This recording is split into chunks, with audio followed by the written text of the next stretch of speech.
What if I told you that the difference between people who achieve their dreams and those who don't isn't talent, luck, or even motivation?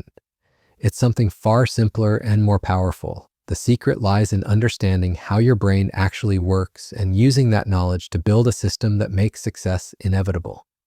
Here's the truth most people miss. Your brain is constantly rewiring itself based on what you do repeatedly.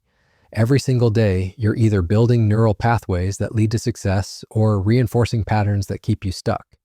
The people who unlock their potential aren't superhuman, they've just figured out how to make their daily actions work for them instead of against them.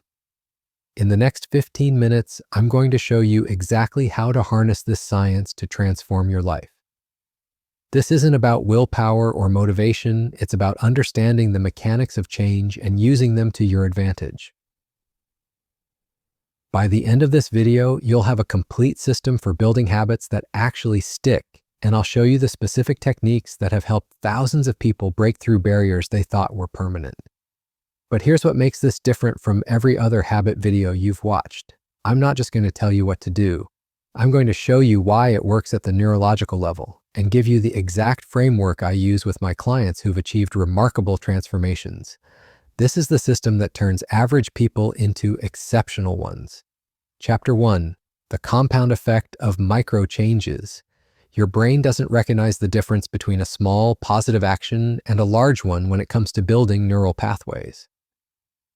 This is why people who try to change everything at once usually fail, while those who focus on tiny improvements create lasting transformation.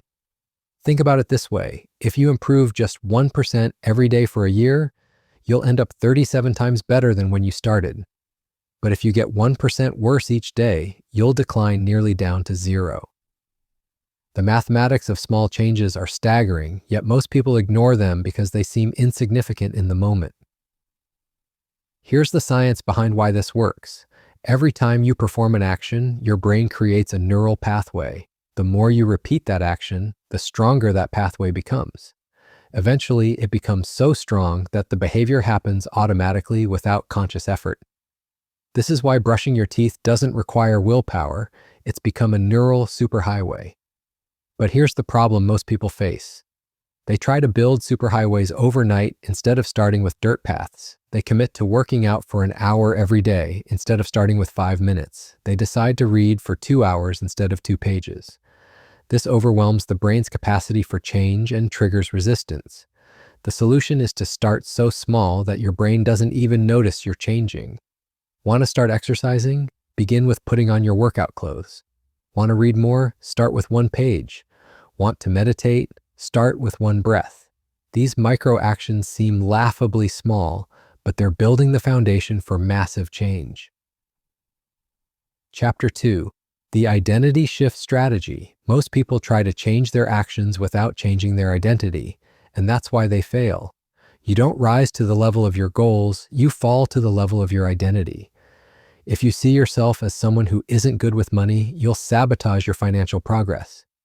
If you see yourself as lazy, you'll find ways to avoid taking action. The most powerful way to change your habits is to change your identity first. Instead of saying, "I want to exercise," say, "I am someone who takes care of their body." Instead of, "I want to write a book," say, "I am a writer."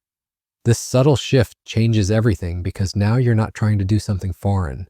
You're simply acting in alignment with who you are. Here's how to implement this. Every time you perform your desired behavior, no matter how small, you're casting a vote for your new identity. Do 5 push-ups. You're voting for being athletic. Write 1 sentence. You're voting for being a writer. Read 1 page. You're voting for being a learner.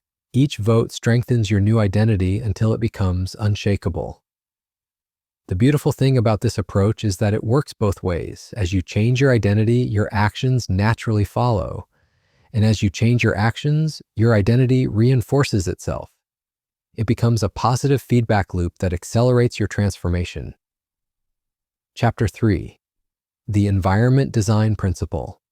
Your environment is silently shaping your behavior every moment of every day. The people who seem to have incredible willpower aren't actually more disciplined than you. They've just designed their environment to make good choices, automatic and bad choices, difficult. Think about your morning routine. If your phone is next to your bed, you'll probably check it first thing. If your workout clothes are laid out, you're more likely to exercise. If there's junk food in your kitchen, you'll eat it. Your environment is constantly cueing behaviors, and most people are completely unaware of this process. Here's how to use this to your advantage. Design your environment to support your desired habits. Want to drink more water? Put a glass by your bed and fill it every night. Want to eat healthier? Prepare your meals in advance and make healthy snacks visible. Want to read more? Keep a book in every room and put your phone in another room. The key is to make your desired behavior the path of least resistance. Every extra step between you and your goal is a point of friction that makes failure more likely. Remove the friction for good habits and add friction for bad ones. Chapter 4, the 2-minute rule. If you can't do something for 2 minutes, you can't do it for 2 hours. This rule forces you to focus on showing up rather than performing. Most people get overwhelmed by the scale of their goals and never start. The 2-minute rule eliminates this problem by making the barrier to entry so low that you can't say no. Here's how it works. Take any habit you want to build and scale it down to something you can do in 2 minutes or less. Want to run a marathon? Start with putting on your running shoes. Want to learn a language? Start with one flashcard. Want to build a business? Start with writing one sentence of your business plan. The magic happens when you consistently show up for those 2 minutes. Your brain starts to recognize this as part of your identity, and you'll naturally want to do more. Some days you'll stop at 2 minutes, and that's perfectly fine. Other days you'll keep going because you're already there and in the flow. This rule also helps you maintain consistency when life gets chaotic. Everyone can find 2 minutes, even on their worst days. This prevents the all-or-nothing mentality that destroys most people's progress. Chapter 5, the power of habit stacking. Your current habits are incredibly strong because they're already wired into your brain. Instead of trying to build new habits from scratch, you can attach them to existing ones. This is called habit stacking, and it's one of the most effective ways to build new behaviors. The formula is simple. After I do my current habit, I will do my new habit. After I pour my morning coffee, I will write in my journal. After I sit down for lunch, I will text someone I care about. After I put on my pajamas, I will read one page of a book. This works because you're using the existing neural pathway of your current habit to trigger the new one. Your brain already knows to pour coffee, so it's easy to remember to write after that. The key is to choose a current habit that's already solid and a new habit that's very small. You can also stack multiple habits together to create powerful routines. After I wake up, I will make my bed. After I make my bed, I will do 10 push-ups. After I do push-ups, I will meditate for 2 minutes. Each habit becomes the cue for the next one, creating a chain reaction of positive behaviors. Chapter 6, the tracking system that actually works.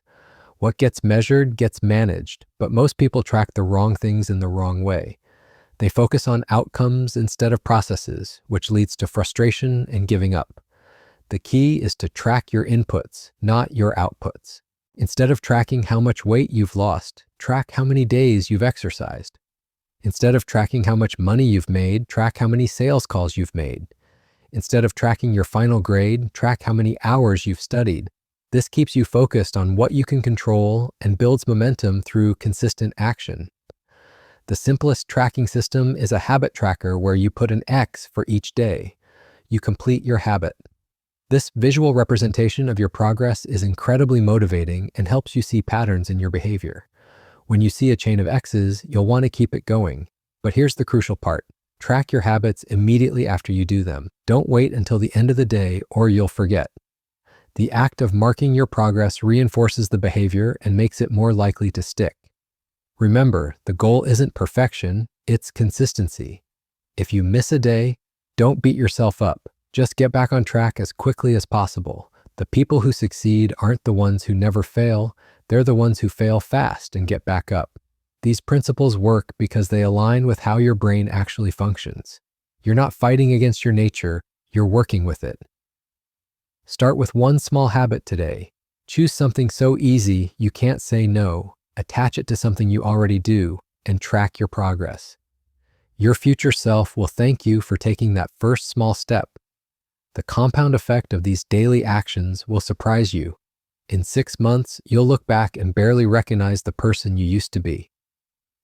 The best time to plant a tree was 20 years ago. The second best time is now.